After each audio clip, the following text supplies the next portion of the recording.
You can be the best leveler out there, the #1 blaster in the world, and somebody that may have just hopped into a leveling race for the very first time can beat you. Share my plan, even though you guys are going to be competing against me. Okay, this is the quick leveling plan that we're going to have right here. This is what we're going to do to start the race. We're starting in normal difficulty.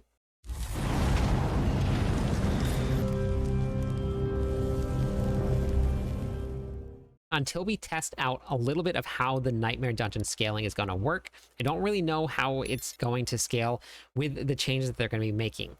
I don't know if the normal difficulty is going to scale up a lot just based in normal, or if we're going to have to move up the torment tiers and see if the experience globes are going to do a lot more there. We're going to do a couple testing, and that was going to be part of as soon as we get our Nightmare Dungeons. You're going to hope that you get the Forgotten Wisdom Nightmare Dungeon sigils. Keep your fingers crossed. The first thing we're going to do right now, right off the bat, you're going to put on your cosmetics. You're going to get your pet. Before you actually go do your merc, or you're going to do the raising your spirits quest. It's right in Kyovashad, right where you start. You go do that quest. It's going to give you herbs, and then it's also going to give you a weapon or a piece of gear. You can put that on right away. Then you're going to teleport out immediately. You're going to go get your merc set up. Now, right here, they're going to do our seasonal quest line to start unlocking the powers. Then what we're going to be doing right here, our grinding areas, we're going to go right to Helltides. We're going to farm for 800 cinders. Hopefully by about level 15, we'll get that. We're going to try and time it so that we still have enough time in Helltides to swap to the harder difficulties. Once you hit level 15, you can unlock that. And we're going to go to one of the harder difficulties. You're going to mount up. You're going to go straight to every chest. You just mark them on your map. You mount on your map with your group. We go there. We unlock the chest at a higher difficulty. That means that you get the increased experience from being in a higher level difficulty. So as part of this leveling strategy for the race that we're going to be doing, whenever you go into Helltides, you're going to want to kill as many monsters as you can. Now, normally we'll be on a normal difficulty because that's going to be the fastest way to get started. And you're only going to be level 15 when we do this. Now, once you collect enough cinders, now we talked about that 800 cinders, you're going to go to your world tree in any of the cities that have the world tree. There's a couple of them out there. Kyovashad, Karagar, Farast Undercity. When you change your world tier difficulty, which I'm just going to go down. I'm already in the highest one. But when we go down, in any world tier, you can just change it. And then we're going to go back into Helltides. You're going to have the exact same amount of cinders. So you can start at a very low difficulty setting, normal, get a bunch of cinders, and then you can come up to the highest level difficulty level. And now you see we still have our cinders, even though I changed difficulties. You can pick all of your chests, and then you're just going to sprint past everything. If you're not strong enough to kill it, you just hop on your horse, you sprint past everything, and then you're going to hope that you can just unlock it and open up that chest before monsters get to you and interrupt you, or you get hit by all of this burning embers that's going to be falling down. So that's how we're going to maximize your leveling process as you're going through and we're doing this race. That is going to be the first bit of a plan, and we're going to share it with everybody so we can all be on the same playing field. So once you have opened all your chests, you should have enough by that time to craft your first Nightmare Dungeon sigil. You're going to hope that somebody in your party, if you're running a party or if you're running solo, you have a 12% chance, somewhere about a 10 to 12% chance to get a Forgotten Wisdom Nightmare Dungeon sigil. That's going to be the one's going to give you the increased experience. So you're going to hope that if you have one shot to get it, keep your fingers crossed. The good news is they actually have added in new places to get your sigil powder to drop. That sigil powder can now drop in regular dungeons. It drops from Helltides chests, and it drops from all of your Whisper caches. So as you do your Grim Favors and you turn in your Whisper caches, that's going to give you a chance to drop a Nightmare Dungeon sigil, and it also drops your sigil powder. So then you're going to craft your sigil powder. You're going to pray to Tyrael for your Forgotten Whispers. Then you're going to head to your Nightmare Dungeons. Once that you've crafted the sigil, basically, you're going to live in Nightmare Dungeons from that point until you're done. The reason that you're going to live in Nightmare Dungeons is because you're going to get Nightmare Dungeon sigil from just doing the dungeons, and when you complete them, you get a brand new sigil. This is why leveling in a party is going to have some advantages if you want to get there fast. At the very end of the dungeon, everybody is going to get one sigil. It means you get 4 for the party total, which means that you have a much better chance of getting a Forgotten Wisdom sigil as you're doing this. Now, you can turn in your whispers in any major city. You don't have to go back to the tree. If just in case anybody missed that, you can just teleport, turn in your Grim Favors, and get your whispered caches. What we're going to test, and we talked about this a little bit already, we're going to complete a Nightmare Dungeon, your Forgotten Whispers, hopefully on Normal, Hard, Expert, and Penitent. We're going to see how the XP scales, and then whatever is going to be the most efficient. If we can go up to Penitent, but we're killing monsters really slowly, getting those globes may not be worth it. So we're going to probably drop back down to whatever we're going to just basically touch your monsters, and then your monsters die. The faster you can get through, the better. Farming should look something like this, right?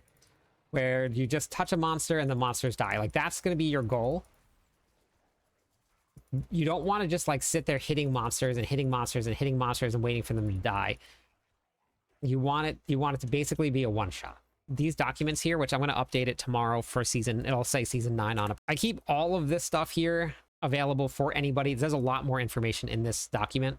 This is something I've been updating since like season 6 or season 7. This has my leveling strategy, has my leveling sheets in it, which I'm actually started using my website for that. But it got the endgame how-to, my season 8 feedback, defenses here, and then I have Obdusite farming right here. This Infernal Horde guide is incredibly helpful. Boons and Banes list, what you're going to pick for when, why you want to pick certain things when. I have masterworking set up right here too. Rune explanation if you're brand new. There's so much stuff in this document. I just keep on updating and adding more and more in. So it's all gonna be available there. And then I'm learning website building on my own. So I'm slowly moving stuff over here. But I did a whole write-up for a leveling guide here. I'm gonna update my endgame guide tomorrow, because that's gonna be here too. And then I did a whole write-up today for season 9. I just gotta change just a little bit of the wording on some of the things here, but this is all of your season 9 updates here. Got some pictures in it for visual learners out there, and people like me that like to read. Never. What's going to be super fun is that this whole race that we're doing is going to be based around RNG. You can be the best leveler out there, the #1 blaster in the world, and somebody that may have just hopped into a leveling race for the very first time can beat you because you have had worse RNG in getting the Nightmare Dungeon sigils that you want.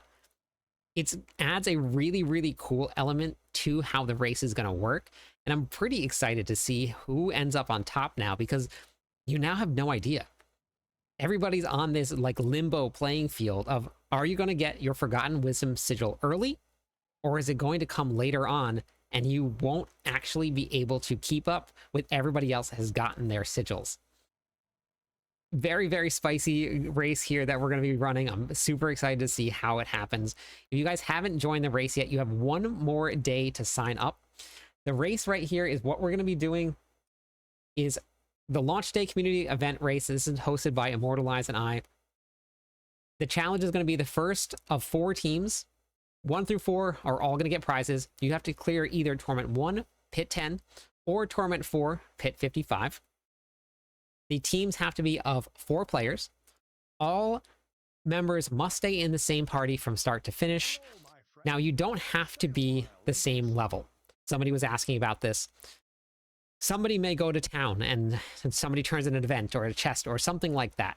You don't have to be the same level as everybody else, but your party members have to be inside of the boss room together, and it has to be the same original 4 that were at the start of the season. Another question somebody has is, what happens if someone shows up late? Like they can't download the patches fast or something like that, and then they hop in and they join. This is not a super strict thing. We want people to participate, and we understand that there's going to be some road bumps at the very beginning of the season, maybe some lags or delays or something like that. So it's going to be the best way to do that is just hop in the party as soon as you can get in and then start the leveling process.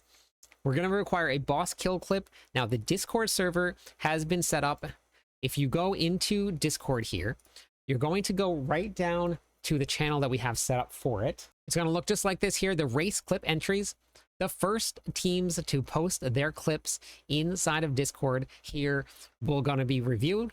Now, you can post in either myself or Immortalize's Discord. It doesn't really matter too much, but you can sign up still if you want to get in on the race. There's going to be these groups right here. You can sign up for all of the race groups here. Make sure that you hop in, join Discord. If you need help, ask. We'll get you into the party. We want to get as many people in these teams as we can because the prizes are so good. This is going to be sponsored by Mobalytics, where they're going to be giving away t-shirts, the Mobalytics t-shirts, which I'm super excited about, to all of the first place teams. Now, every single person in the first place team is going to get it. You also get a $50 Battle.net credit. You're going to get a battle pass as well for every team member. The second place team is going to get $20 Battle.net credit plus a battle pass. The third and fourth place teams are also going to get battle passes, and it is completely free to sign up. So make sure you hop into Discord, find a team, get out there, and then let's slay some demons and hit Torment 1 or Torment 4 real fast. I'm live every night. I would love it if you stopped by, said hi, here you crafted with me. Catch you on the clip side.